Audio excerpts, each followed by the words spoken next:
So Frank, today we're actually doing something special. We're asking all questions from the kids at the Good Shepherd. So all the questions we're asking are questions that the kids have written.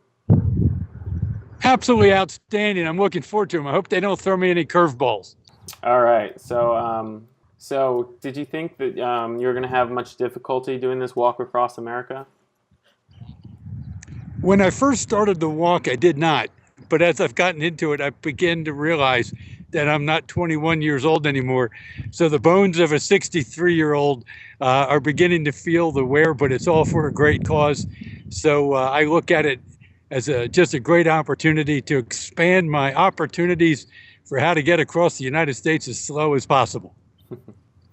All right. How many pairs of shoes have you gone through, and do your feet hurt? You know, it was interesting. I was surprised. I thought I was only going to need two pairs of shoes the whole time I was going. I'm now on my fourth pair. And I found that the areas that I'm walking in, as an example, in New Mexico, I walked in a lot of lava flows. There's a lot of sharp gravel in some of the areas I've walked and things of that nature. But now that I've been in Kansas, I've noticed that I'm not going through as many pairs of shoes and it's not wearing as much as I thought. So I'm about ready. I'm only about 4 miles from Missouri, and I'll be crossing into Missouri. Feet hurt? No, not really. The biggest thing I would say that happens is if I'm not careful and the shoes wear out. The stones will puncture the bottom of the shoe, and that'll give me a blister again. But I've been pretty fortunate that with the exception of the first couple of weeks, the blisters have been few and far between. Although that first couple of weeks, there were some pretty good doozies there. So are you still on your first pair of shoes? No, actually, I'm on my fourth pair right now. Oh, okay. How often do you each day change your clothes? Yeah, I change my socks about 4 or 5 times a day. Because from my time in the Marine Corps, one of the things that you'll find is that you want to care for your feet more than anything else. I was talking with a fellow walker, and he was out of action for about 2 weeks because he had a problem where his foot got a fungal infection. And that's one of the grave dangers. We call those showstoppers in the Marine Corps. What will happen is if your feet get something like a severe fungal infection or something of that nature, you're down. You just can't walk because it can actually turn pretty poisonous and do some damage. So I change my socks about 5 times a day. In terms of changing the clothes, it depends upon the weather. Like today, it's been extremely humid today, about 90% humidity, 95 degrees. And so I'm changing the clothes a little bit more frequently, and I'm changing the socks a little bit more frequently as well. Also drinking a lot of water. I've probably gone through 1.5 gallons of water today, and it's only about 1 p.m. here in Kansas. And I've gone through about 0.5 gallon of potassium-enriched water as well. So it's going through you pretty fast. Yeah. Has it been a harder or an easier experience than you've expected? From a spiritual perspective, it's been a much better experience than I ever dreamed of. As I said, this is a walk of atonement and gratitude. And so it gives me a great chance to reflect on things. And as I said in the very beginning, the reason for doing this is to recognize those people that I've hurt in my life, that they would forgive me, and those people that I have disappointed, that they would pray for me, and those people that I've helped, that they would help another, and a walk of gratitude. So from that perspective, it's been far better than I ever expected. I have to be honest with you, the physical challenge has been significantly greater than I ever even remotely dreamed of. What I found is that the temperature, the variation in the temperatures, the altitudes in many cases, the gravel and things of that nature, the traffic, it's been a little bit different than expected, but it's all for a great cause.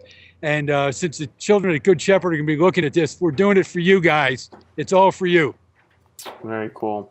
And one of them asked just how is your experience so far? It's been a great experience. Obviously I miss my family. I miss my friends. I miss seeing the kids at Good Shepherd. But they're not far from me because I've got them in my special intentions in my backpack. And at the same time, I've got them with me in my soul and my spirit and my heart the whole way go. But it's been a great experience. I would do it again. And your health, how's that? Health has been absolutely fantastic. I'm pretty attuned to what I need to be careful about. So if I see that things are starting to get a little bit hotter than I expected, I'm real comfortable with taking a break and getting into some shade. And I don't hesitate to stop and get a drink of water. If I need to stop and change my socks, I do that. So I try to be a little bit careful. But as an example, today we have a tornado watch. And so I've got the app on my phone set for that. And if that happens, there's nothing I can do about it other than get close to the ground as I possibly can. Yeah. And while you've been traveling, what type of food have you been eating, especially when you're walking?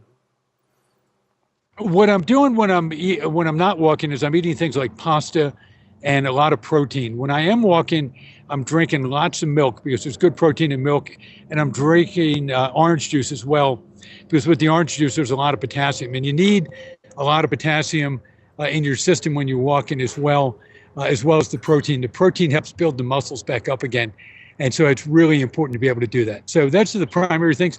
Eat a lot of almonds, a lot of peanuts. I eat.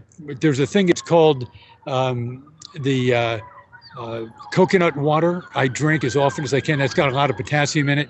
So you want to make sure you look at your electrolyte balances. If your electrolytes start to get out of kilter, you'll start to feel lightheaded. So you can feel it coming on. So you have to be pretty attuned to what you're doing. Very cool.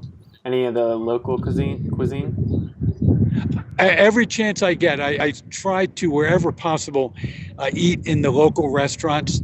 I've had a lot of Mexican food here in the past 70 days, a lot of great Mexican restaurants. I'm getting to become a connoisseur of Mexican food. I had an Indian taco when I was in Santa Rosa, New Mexico. Fell in love with it, and I've been eating them every chance I get. They're just really absolutely outstanding. And I've been promised by all the waitresses that there's no calories in them either. That's great. I love some Mexican food. And then the last one, just from the kids, do you know how much they appreciate what you're doing for them? You know, I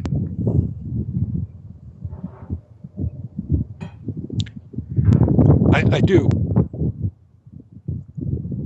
But I hope they know how much it means, just coming from my heart, that how much we love you.